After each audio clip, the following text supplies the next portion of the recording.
আমার খবর। বোলপুর থানার রজতপুর গ্রামে যে নৃশংসভাবে হত্যা করা হয়েছে সেই ঘটনা আমরা প্রথম থেকে বারবার বলে আসছিলাম। যেভাবে আগুন লাগিয়ে খুন করা হয়েছিল এর পিছনে অনেক বড় ষড়যন্ত্র ছিল এবং এই ষড়যন্ত্র বেশ কয়েকদিন ধরেই করা হয়েছিল। ঠিক এমনই দাবি বারবার আমরা করে আসছিলাম। সেই দাবি কিন্তু সিলমোহর দিল বীরভূম জেলা পুলিশ সুপার এবং তিনি স্পষ্টভাবে আজ সাংবাদিক সম্মেলন করে তিনি জানিয়ে দিলেন কিভাবে খুন করা হয়েছিল, কি ব্যবহার করা হয়েছিল। এবং আপনারা জানেন রজতপুরে, যেটা বোলপুর থানার আন্ডারে, একটা হিনিয়াস ক্রাইম হয়েছিল গত পরশুদিন। প্রথম দুজন মারা যান, মা এবং ছেলে। তারপরের দিন এই পরিবারের যে আরেকজন বার্নড অবস্থায় ভর্তি ছিলেন হসপিটালে, তিনিও মারা যান। এই কেসটা আজকে ডিটেকশন হয়েছে, সেই ব্যাপারে আপনাদের এখানে ডাকা হয়েছে। আমরা এই কেসে ডিটেকশন হয়েছে, আমরা দুজনকে অ্যারেস্ট করেছি। গতকাল অ্যারেস্ট হয়েছে, ওর নাম হচ্ছে নাজনীন নাহার অ্যালিয়াস সিটি। এ হচ্ছে যে ডিসিজ যিনি আছেন তার ভাইয়ের ওয়াইফ। আর আজকে অ্যারেস্ট হয়েছেন পাশের গ্রামের শফিকুল ইসলাম এলিয়াস চন্দন। এ হয়েছে আজকে অ্যারেস্ট হয়েছে, কালকে ফরওয়ার্ড হবে। দুজনকে আমরা অ্যারেস্ট করেছি, এদের কাছ থেকে আমরা কনফেশন পেয়েছি। পুরো ঘটনাটা এই দুজন মিলেই ঘটিয়েছে। এটা আমরা ডিটেকশন হয়েছে কেসটা, সেই জন্য আপনাদের আজকে এটা বলার জন্য ডাকা হবে। কিভাবে ঘটেছে আর মোটিভ কিছুটা যদি বলেন। ঘটেছে, এরা দুজনে মিলেই, এদের দুজনের মধ্যে একটা ইলিসিট অ্যাফেয়ার ছিল। এই দুজনের ইলিসিট অ্যাফেয়ার থাকার ফলে এই যে ভাই যার ওপর অ্যাটাকটা হয়েছে, সেই ভাইয়ের ফ্যামিলি থেকে প্রথম, সবচেয়ে বেশি করে প্রথম এবং উইথ ইন্টেন্সিটি প্রোটেস্টটা হওয়া শুরু হয়। তারা এই ফ্যামিলির মধ্যে এই অ্যাফেয়ারটাকে তারা মেনে নিতে পারেনি, ফলে এরা দুজনে পরিকল্পনা করে যে এদের বিরুদ্ধে একটা প্রতিশোধ নিতে হবে। এই দুজনের মধ্যে মিলিত কনস্পিরেসি থেকে সেদিন রাত্রে এরা অ্যাক্সিলেটর হিসেবে পেট্রোল নিয়ে যায় এবং সঙ্গে আগুন ধরানোর জন্য যেসব মেটেরিয়াল লাগে সেগুলো নিয়ে যায়। তার আগে যেটা আরো মারাত্মক ঘটনা হয়েছে সেটা হচ্ছে, দেখা যায় ক্লোরোফর্ম এরা প্রকিউর করে। ক্লোরোফর্ম প্রথমে যা খোলা জানলা থেকে ক্লোরোফর্ম স্প্রে করা হয়। যখন ঘুমে ক্লোরোফর্মের ইনফ্লুয়েন্সে যখন অচেতন অবস্থায় থাকে, সেই অবস্থায় ওরা পেট্রোল ভেতরে ঢালে এবং আগুন ধরিয়ে দেয়। তব থেকেই এই মর্মান্তিক ঘটনাটা ঘটে।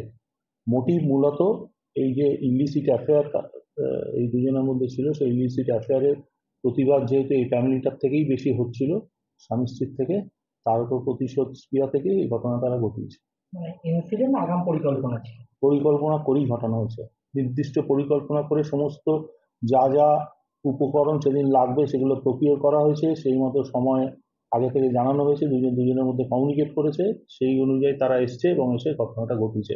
কোনো অ্যাক্সিডেন্টাল ঘটনা নয়, পূর্ব পরিকল্পিত ভাবে খুন করবে বলেই ঘটনা ঘটানো হয়েছে।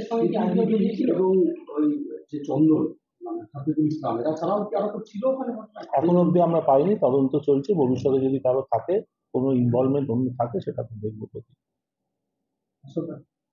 এই যে ঘটনাটা, তারপরে এলাকায় একটা ক্ষোভ ছিল, সেটা কি এখন প্রশমন করা গেছে? ওখানেও যেমন একটা আমরা কোনো ক্ষোভের তখনও পাইনি, এখনো কোনো ক্ষোভের ইয়ে নেই।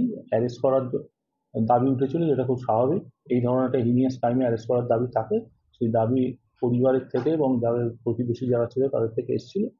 সেই দাবি ওটা তো স্বাভাবিক ছিল, সেই দাবিটাই ছিল, কোনো ক্ষোভের জায়গা আমরা দেখিনি। প্রথমে ক্লোরোফর্ম দেওয়া হয়েছিল, তারপর পেট্রোল। ইয়েস, পুরোটাই জানলা দিয়ে। জানলা, একটা জানলা থেকেই দুটোই অপারেট করা হয়েছে, একটা খোলা জানলা থেকে। গ্রামের মানুষদের উদ্দেশ্যে কি বলবেন?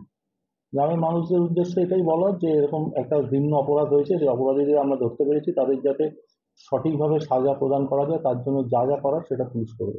স্যার, একটু যদি বলেন যে দুজন অ্যারেস্ট হয়েছে সেদিন রাতে, বৃহস্পতিবার রাতে, তাদের কি কি ভূমিকা ছিল, কিরকম ধরনের রোল প্লে করেছে, সেই বিষয়ে যদি একটু বলেন। ভূমিকা ছিল, যিনি স্মৃতিদেবী, মানে ডিসিজড যে ভাইয়ের ওয়াইফ, তার কাছে ক্লোরোফর্মের যে কন্টেনার সেটা আগেই দেওয়া ছিল। ওই যিনি অ্যারেস্ট হয়েছেন আজকে, অর্থাৎ ডক্টর চন্দন, সে সেই দিন রাত্রেই 10:30 নাগাদ যে বাড়িতেও অ্যাটাক করবে সেই বাড়িতেই গেছিল একটা অন্য ব্যাপারে কথা বলতে, একটা বিয়ের সম্বন্ধ নিয়ে কথা বলতে। ফেরার সময় ওর সাথে কথা হয়ে যায় স্মৃতির সাথে, যে আমরা এরকম ঘটনাটা ঘটাবো, তার জন্য যে জিনিসগুলো লাগবে, যেমন কন্টেনার অফ পেট্রোল, বালতি, স্টিক, ন্যাকড়া, সব আমি নিয়ে আসবো, তুমি শুধু ক্লোরোফর্মটা নিয়ে আসবে। তারপর দুজনে ওখানে এসে এক জায়গায় হয়। হওয়ার পর ও বারান্দাতেই দাঁড়িয়ে ছিল, স্মৃতি দেখছিল কখন আসবে, কারণ ডাকাডাকি করলে অন্যদের কানে চলে যাওয়ার সম্ভাবনা ছিল। ও আসার সঙ্গে সঙ্গে ওরা দুজনে এক জায়গায় চলে যায়। ক্লোরোফর্ম স্প্রে করে প্রথমে। ক্লোরোফর্ম স্প্রে করার পর বালতির মধ্যে করে পেট্রোলটা জারিকেন থেকে বালতিতে নেয়, কারণ জারিকেন দিয়ে জানলা দিয়ে ঢালাটা ডিফিকাল্ট ছিল। প্রথমে ঢালার চেষ্টা করে স্মৃতি, ও ঢালতে পারেনি, ওর হাইট ছোট ছিল। তারপর ঢালে এই চন্দন, যাকে বলা হচ্ছে কোয়াক ডাক্তার, ও ওটা ঢালে, এবং ঢালার সময় দেখা যায় ওর গায়েও কিছু স্প্রিঙ্কল, কিছু পেট্রোল এসে ও যখন ওটাকে স্পার্ক করাতে যায়, তখন ওই স্পার্কটা ওই জানলায় যে ছিটেটা পড়েছে তাই ছিটে থেকে ওর গায়ে এসে যায়। ওর কাছেও আমরা ইঞ্জুরি পেয়েছি। ওর ইঞ্জুরিটা ও কনফেস করেছে যে ওখান থেকে ওই ইঞ্জুরি হয়েছে, বার্ন ইঞ্জুরি। ওর মেডিকেল এক্সামিনেশন যেটা করানো আর ইঞ্জুরি সেটা করানো হচ্ছে। বাইরে থেকে কি লাগিয়ে দেওয়া হয়েছিল দরজা? দরজা তো লাগিয়েই শুয়েছিল। না, এরাও কি বাইরে? না না না না, এরা বাইরে থেকে দরজা লাগায় না। ওরা খুলতেই পারে না? ওরা খুলতেই পারে না, ওরা অচৈতন্য অবস্থা, অর্ধ অচৈতন্য অবস্থায় ছিল। ফলে অনেক পরে ওরা সেন্সেশনটা, যে পায়ের সেন্সেশন, সেটা অনেক পরে পেয়েছে। যখন পেয়েছে তখন অলরেডি আমাদের মনে হচ্ছে যে 70-80% বার্ন হয়ে গেছে।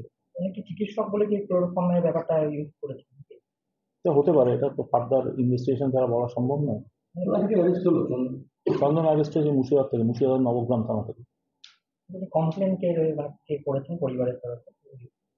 পরিবারের তরফে কমপ্লেন কে করেছে? আকবর আলী কমপ্লেন করেছে। কে হন মানে? উনি ওর খুঁড়তো ভাই। বলছি সিপিডিডি এবং ওই চন্দন, এটা কিন্তু মুখোমুখি বসে জেরা করা হবে। একদম জেরা করা হচ্ছে এবং হবেও। পুনর্নির্মাণ কিছু ঘটনা যেগুলো ঘটিয়েছে, আমরা দেখবো, যদি তদন্তের প্রয়োজনে মনে হয় পুনর্নির্মাণ করার দরকার আছে, এভিডেন্সিয়াল যে আমাদের এভিডেন্স মার্শালিং করতে হবে, তার যদি প্রয়োজন হয় সেটা করবো। কিন্তু গ্রামে নিয়ে গেলে স্যার এখন তো পরিস্থিতি খারাপ। জেলা স্বাস্থ্য পরিষেবায় নতুন দিনের সূচনা। এমআরআই, রেডিওস্কোপি, সিটি স্ক্যান পরিষেবা এবার শান্তিনিকেতন মেডিকেল কলেজ ও হাসপাতালে। পাওয়া যাচ্ছে অত্যাধুনিক ব্লাড ব্যাংক ও প্যাথোলজি ল্যাবের সুবিধা। রয়েছে 10 টাকায় ডাক্তার দেখানো এবং ওষুধে 62.5% পর্যন্ত ছাড়ের সুবিধা। তাই আর দেরি কেন? আজই আপনার প্রিয়জনের চিকিৎসার জন্য আসুন আন্তর্জাতিক পরিকাঠামো আর অত্যাধুনিক প্রযুক্তি নিয়ে গড়ে ওঠা শান্তিনিকেতন মেডিকেল কলেজ ও হাসপাতালে। দেখতে চোখ রাখুন আমাদের ফেসবুক ও ইউটিউব চ্যানেলে।